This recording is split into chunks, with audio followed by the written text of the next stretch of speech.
Assalamualaikum warahmatullahi wabarakatuh. Perkenalkan, kami dari kelompok investment. Di sini kami akan memberikan penjelasan singkat tentang berbagai macam gaya kepemimpinan dan analisis gaya kepemimpinan apa yang cocok di dalam dunia bisnis. Silakan menonton. Apa itu gaya kepemimpinan otokratis? Kepemimpinan otokratis adalah gaya kepemimpinan di mana seorang pemimpin memiliki kendali penuh untuk menentukan kebijakan dan produser, memutuskan tujuan apa yang ingin dicapai, dan mengarahkan serta mengawasi semua kegiatan organisasi tanpa partisipasi dari bawah. Gaya kepemimpinan demokratis adalah kemampuan mempengaruhi orang lain agar bersedia bekerja sama untuk mencapai tujuan yang ditentukan dengan cara melakukan berbagai kegiatan yang akan dilaksanakan dan ditentukan bersama-sama antara pimpinan dan bawahan. Gaya afiliasi. Secara umum yang dimaksud dengan afiliasi adalah bentuk perhubungan, kerjasama atau pertalian antara dua belah pihak. Di dalamnya terdiri atas satu pihak yang menjadi anggota dari satu pihak lainnya. Dalam kegiatan ini, kedua belah pihak menjalin kerjasama untuk memenuhi kepentingan bersama dalam mencapai tujuan yang serupa. Pendekatan kepemimpinan afiliatif adalah pendekatan pemimpin yang dekat dan pribadi dengan orang-orang. Gaya ini adalah tentang mendorong harmoni dan membentuk hubungan kolaboratif dalam tim. Menurut Wursanto, kepemimpinan laissez-faire adalah pemimpin yang tidak menguasai bidang tugas yang menjadi wewenangnya dan akan menyerahkan segala sesuatu kepada bawahannya. Kepemimpinan transformasional adalah gaya kepemimpinan dengan membangun visi bersama untuk menginspirasi pengikut dan mengatasi tantangan yang dihadapkannya. Pemimpin menumbuhkan kesetiaan dan kepercayaan diri di antara pengikut. Mereka memotivasi bawahan untuk melakukan lebih baik. Pemimpin juga mengakui kontribusi individu anggota tim. Mereka mendorong gagasan secara bebas, berbagi penghargaan untuk penyelenggara, dan bertanggung jawab atas kegagalan. Kepemimpinan transaksional merupakan gaya kepemimpinan di mana pemimpin menerapkan hadiah dan hukuman untuk mendorong kepatuhan bawahannya. Gaya kepemimpinan ini sering juga disebut sebagai kepemimpinan manajerial. Pengikut melaksanakan semua aturan yang diperintahkan oleh pemimpin. Sebagai kompensasinya, mereka akan menerima bayaran. Jika tidak sesuai dengan ekspektasi, pemimpin akan menerapkan hukuman seperti tidak menaikkan jabatan mereka atau menyuruh mereka lembur. Kepemimpinan situasional adalah teori kepemimpinan yang menyarankan model manajemen yang berbeda-beda yang disesuaikan dengan situasi. Pemimpin perlu mengenali tingkat perkembangan dan kesiapan anggota. Kemudian memilih model kepemimpinan yang paling tepat untuk diterapkan.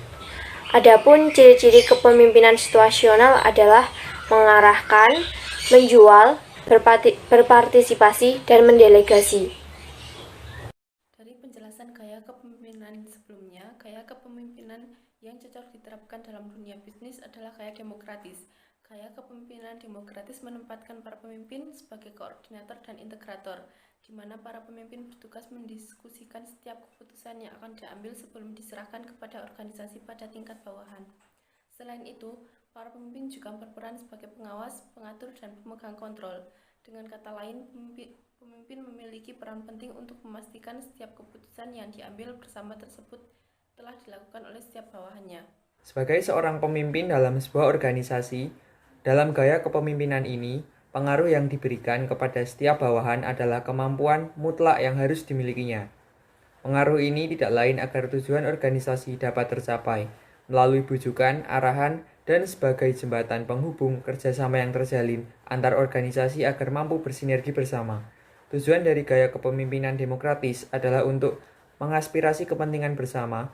Oleh sebab itu, setiap individu tanpa kecuali memiliki hak suara yang sama untuk didengar dan diperhatikan. Untuk alasan yang pertama, yaitu adanya pendekatan dua arah yang mana akan mendorong antara dua pihak atasan serta pihak bawahan.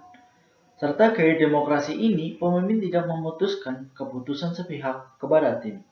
Serta dalam hal ini, pemimpin menghargai ide dan kreativitas dari setiap anggotanya, yang mana akan menciptakan lingkungan kerja yang sehat serta produktif.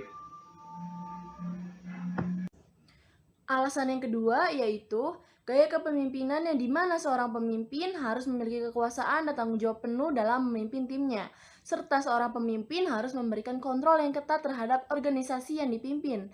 Selain itu, pemimpin harus memonitor berjalannya aktivitas kerja secara terus-menerus. Dengan gaya kepemimpinan ini, seorang pemimpin bisnis dapat mengontrol perusahaannya dengan ketat, tetapi masih menerima saran dan pendapat dari anggotanya sehingga dalam hal ini mencerminkan gaya kepemimpinan yang demokratis. Alasan lain dari gaya kepemimpinan demokratis yang cocok diterapkan di dunia bisnis ya karena dinilai sebagai salah satu cara yang efektif. Cara ini meningkatkan produktivitas kerja setiap anggota secara drastis, kontribusi yang lebih baik dari setiap anggota, dan juga peningkatan moral kelompok. Gaya kepemimpinan ini mendorong kreativitas dan menghargai suara setiap anggotanya. Selain itu, gaya kepemimpinan ini juga melibatkan penilaian umpan balik antara pemimpin dan bawahan. Pemimpin dapat menilai maupun mengevaluasi kinerja bawahannya, begitu pula dengan sebaliknya. Kelebihan gaya kepemimpinan demokratis. Pertama, hubungan antara bawahan dan atasan harmonis dan tidak kaku. 2. Keputusan dan kebijakan diambil secara diskusi sehingga bawahan merasa dihargai. Selanjutnya, mengembangkan daya kreatif dari bawahan dengan saran. Selanjutnya, bawahan akan merasa percaya diri, nyaman, sehingga bisa mengeluarkan kemampuan untuk menyelesaikan tugasnya. Bawahan akan merasa bersemangat karena merasa diperhatikan. Dan yang terakhir, tidak mudah lahir sifat oposisi karena bawahan dan atasan sejalan.